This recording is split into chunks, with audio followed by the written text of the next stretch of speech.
ஆண்டின் பொதுக்காலம் 3வது வாரம் திங்கட்கிழமை. நற்செய்தி பகுதி மார்க்கு பிரிவு 3 அருள்வாக்குகள் 22 தொடக்கம் 30 வரை.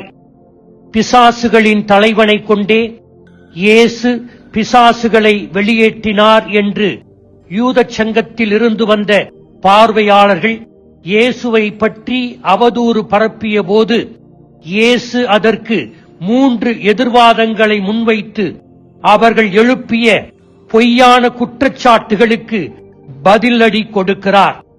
சாத்தான் எப்படி தன் ஆட்சியை தானே அழித்துக் கொள்ளும்? சாத்தானை விட வல்லமையான ஒருவரால் மட்டுமே சாத்தானை விரட்ட முடியும். சாத்தானின் முதுகை முறிக்க அவரால் மட்டுமே முடியும். 1. தனக்குத்தானே பிளவுபடும் வீடும்.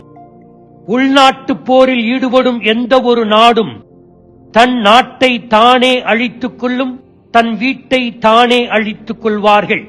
சாத்தானுக்கு எதிராக சாத்தான் மனிதனைப் போல பொறாமைப்பட மாட்டான்.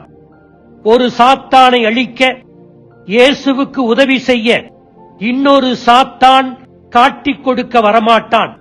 சாத்தான் சாத்தானோடு போரிட மாட்டான். மனிதர்கள்தான் அடுத்திருப்பவர்களை பொறாமையால் காட்டிக் கொடுத்து மற்றவர்கள் துன்பத்தில் மகிழ்ச்சி காண்பார்கள். 2. நான் சாத்தானின் தலைவனை கொண்டே பேய் ஓட்டுகிறேன் என்றால் யூத சமூகத்தை சார்ந்துள்ளவர்கள் பேய் ஓட்டுகிறார்களே, அவர்கள் யாரை கொண்டு ஓட்டுகிறார்கள் என்று கேட்கிறார். 3. ஒரு வலிமையானவனுடைய வீட்டில் யாரும் அவன் பொருட்களை கண்ணமிடம் செல்ல முடியாது. அந்த வலியவனை விட மிக வலிமை வாய்ந்தவன் வந்து முதலில் அந்த வலியவனை கட்டி போட்டு பிறகுதான் அவன் வீட்டில் உள்ள எல்லா பொருட்களையும் கவர்ந்து செல்ல முடியும்.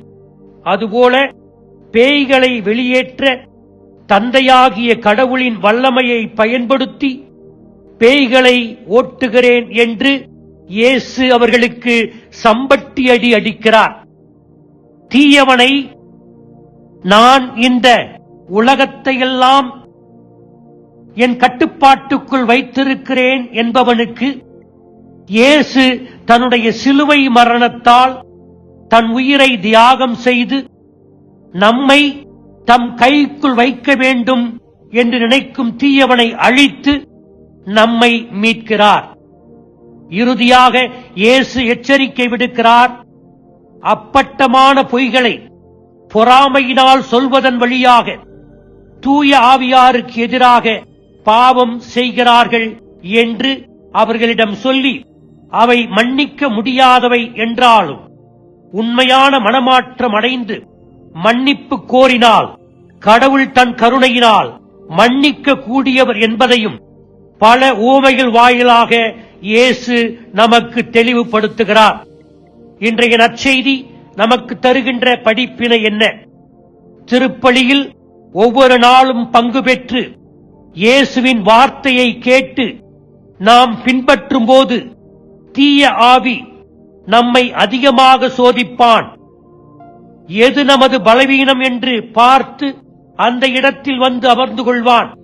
எனவே தீய ஆவி நம் ஆன்மாவுக்குள் நுழைய இடமளிக்காமல் நாம் நம் ஆன்மாவை தினமும் தூய்மைப்படுத்தி கடவுளின் ஆவியால் நிரப்ப வேண்டும். அதற்காக தொடர்ந்து ஜெபிப்போம். ஆமேன்.